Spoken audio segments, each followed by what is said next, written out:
창세기 34장 1절부터 12절 말씀. 레아가 야곱에게 낳은 딸 디나가 그 땅의 딸들을 보러 나갔더니 히위 족속 중 하몰의 아들 그 땅의 주장 세겜이 그를 보고 끌어들여 강간하여 욕되게 하고 그 마음이 깊이 야곱의 딸 디나에게 연연하며 그 소녀를 사랑하여 그의 마음을 말로 위로하고 그의 아버지 하몰에게 청하여 이르되 이 소녀를 내 아내로 얻게 하여 주소서 하였더라. 야곱이 그 딸 디나를 그가 더럽혔다 함을 들었으나 자기의 아들들이 들에서 목축함으로 그들이 돌아오기까지 잠잠하였고 세겜의 아버지 하몰은 야곱에게 말하러 왔으며 야곱의 아들들은 들에서 이를 듣고 돌아와서 그들 모두가 근심하고 심히 노하였으니 이는 세겜이 야곱의 딸을 강간하여 이스라엘에게 부끄러운 일, 곧 행하지 못할 일을 행하였음이더라. 하몰이 그들에게 이르되 내 아들 세겜이 마음으로 너희 딸을 연연하여 하니 원하건대 그를 세겜에게 주어 아내로 삼게 하라.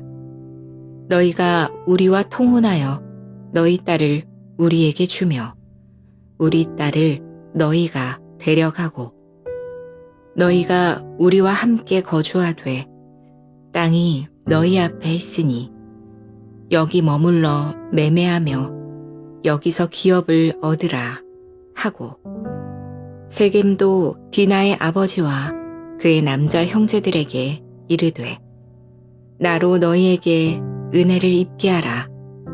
너희가 내게 말하는 것은 내가 다 주리니 이 소녀만 내게 주어 아내가 되게 하라.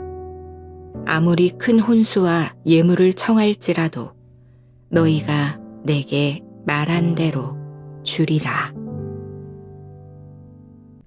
샬롬. 오늘도 하나님의 말씀으로 하루를 시작하시는 여러분들에게 하나님의 은혜와 평강이 충만하게 넘치시기를 간절히 축복합니다. 2025년 4월 4일 금요일 우리 창세기 34장 1절에서 12절 말씀을 가지고 죄를 경계하며 구별되어야 합니다 라는 제목으로 함께 말씀 나누겠습니다. 오늘 본문은 사실 그냥 넘어가고 싶은 본문 중에 하나입니다. 너무나도 불편한 장면이 기록되어 있죠. 야곱의 딸 디나가 있는데 세겜 땅의 딸들을 보러 나갔다가 그곳에 추장 이 세겜에게 몹쓸 짓을 당하는 그런 사건입니다. 성경은 이를 그를 욕되게 하였더라라고 분명히 밝히고 있습니다. 성경에서 반복적으로 사용되는 이 욕되게 하다라는 표현은 이 일이 단순히 개인적인 불행이나 사고만을 의미하는 것이 아니라 하나님의 백성에게 결코 있어서는 안 될 죄라는 것을 강하게 이야기하는 것이죠. 이 본문을 통해서 하나님의 구별된 백성으로 살아가야 할 우리에게 죄가 어떻게 다가오는지 또 어떤 방식으로 하나님의 백성을 죄가 무너뜨리려고 하는지 한번 같이 살펴보는 이 아침 되기를 소원합니다. 본문 말씀 통해서 우리가 첫 번째로 기억해야 될 것은 죄는 자기중심적인 사고를 부추긴다라는 것입니다. 죄의 큰 특징 중에 하나는 질서나 순서에 대한 왜곡이에요. 죄는 질서와 순서를 왜곡합니다. 오늘의 본문은 이 디나를 향한 세겜의 마음을 여러 번 기록하는데 디나를 향한 이 세겜의 마음이 무엇이었죠? 3절, 8절을 보니까 그 마음이 깊이 야곱의 딸 디나에게 연연하여 그 소녀를 사랑하여 8절은 세겜의 마음으로 너의 딸을 연연하여 하니 그리고 이제 오늘 말씀은 아니지만 19절에 보니까 그가 야곱의 딸을 사랑함이며 계속해서 반복적으로 마치 그의 감정이 진실된 사랑처럼 그려지죠. 그러나 그는 처음부터 끝까지 철저히 자기 감정과 욕망에 충실한 사람이었습니다. 이 세겜이라는 사람의 사랑에 있어서 디나의 마음, 디나의 입장이 전혀 고려되지 않았죠. 그가 사랑이라는 이름으로 행한 것은 사실상 폭력이었습니다. 세겜이 진심으로 디나를 사랑했다면 그 대상자인 디나를 고려했어야 되죠. 디나를 배려하고 자신의 욕구가 아니라 자신의 마음을 먼저 표현했어야 되는데 이 세겜은 그 모든 질서와 순서를 무시하고 자기 자신에게만 충실합니다. 세상은 자기중심적인 감정을 진심이라고 말합니다. 자신의 욕구를 따르는 것을 솔직함이라고 위화합니다. 죄는 사람으로 하여금 자기중심적으로 생각나게 하고 하나님이 세우신 질서를 무너뜨리고자 하고 있죠.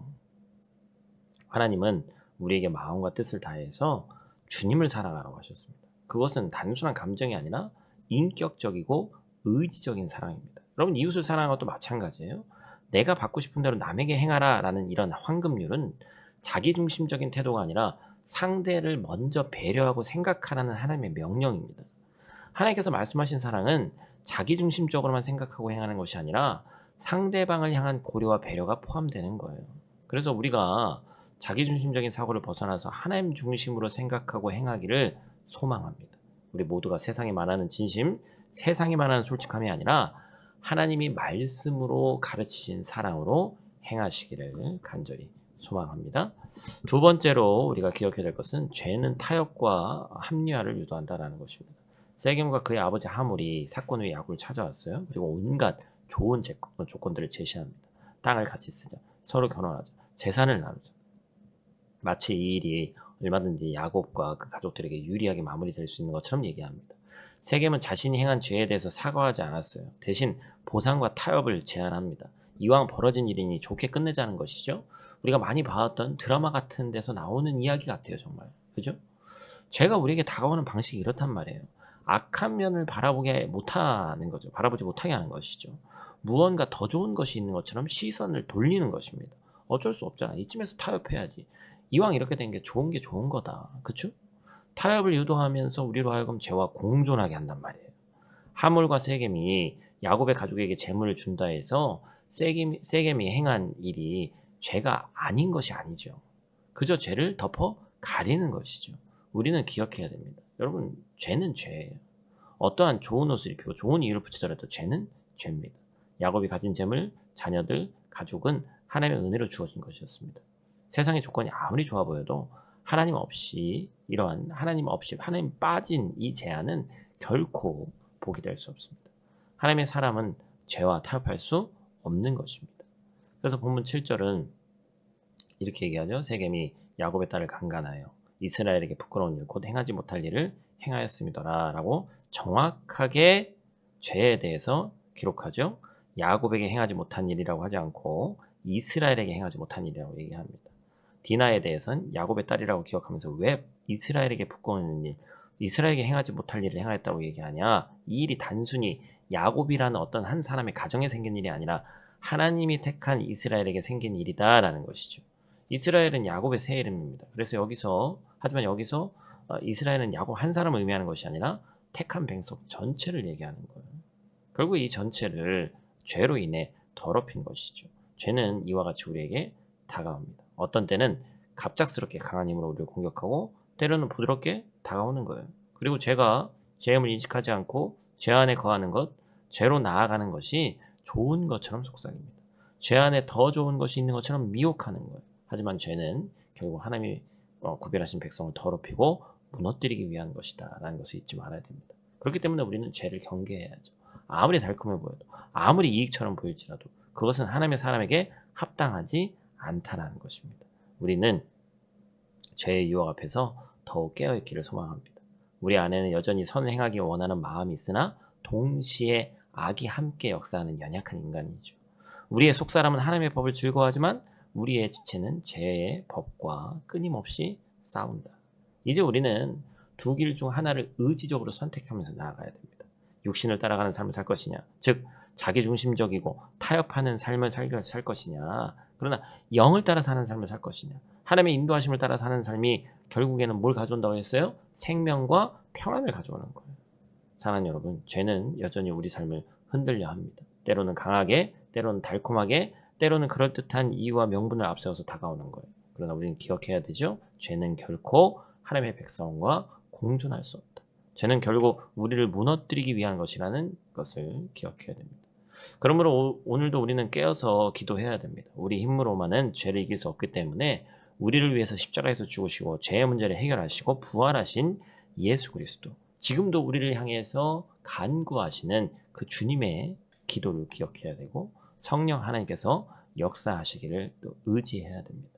하나님께서 우리를 구별하셨다면 우리는 구별된 삶을 살아야 됩니다. 타협하지 않고 자기중심적인 사고를 벗어나서 하나님의 말씀과 영으로 인도함 받는 거룩하고 복된 하루 되시기를 간절히 소망합니다. 오늘 하루 죄를 경계하고 거룩함으로 나아가는 복된 하루 되시기를 주님의 이름으로 축복합니다. 우리 다 같이 있는 자리에서 기도하고 마치도록 하겠습니다. 사랑과 은혜가 풍성하신 아버지 하나님, 오늘도 새로운 하루를 허락해 주시고 주님의 말씀 앞에 또 우리를 불러주시니 감사를 드립니다. 오늘 우리가 마주한 말씀은 성경에 뭐 이런 내용까지 기록되어 있나 할 정도로 너무나도 가슴 아프고 무거운 장면이지만 그 속에서 하나님의 마음과 교훈을 듣게 하시니 감사를 드립니다. 제가 얼마나 교묘하게 또 얼마나 강하게 우리를 무너뜨리는지 보게 하시고 그 어떤 달콤한 말과 좋은 조건이라 해도 죄는 죄임을 분명히 깨닫게 하여 주시옵소서. 하나님, 우리의 연약함을 아시는 주님, 우리는 때때로 육신의 생각에 휘둘리고 악의 유혹에 너무나도 잘 흔들립니다. 그러나 예수 그리스도의 은혜로 말미암아 우리가 죄와 사망의 법에서 자유케 되었음을 믿습니다. 오늘 하루도 성령께서 우리 인도하여 주시고 우리의 생각과 말과 행동이 거룩함 가운데 있도록 붙잡아 주시옵소서. 우리를 구별하신 주님처럼 오늘도 세상 속에서 구별된 하나님의 사람으로 살기를 원하오니 동행하여 주시옵소서. 감사를 드리며 우리 주 예수 그리스도 귀하신 이름으로 기도드립니다. 아멘.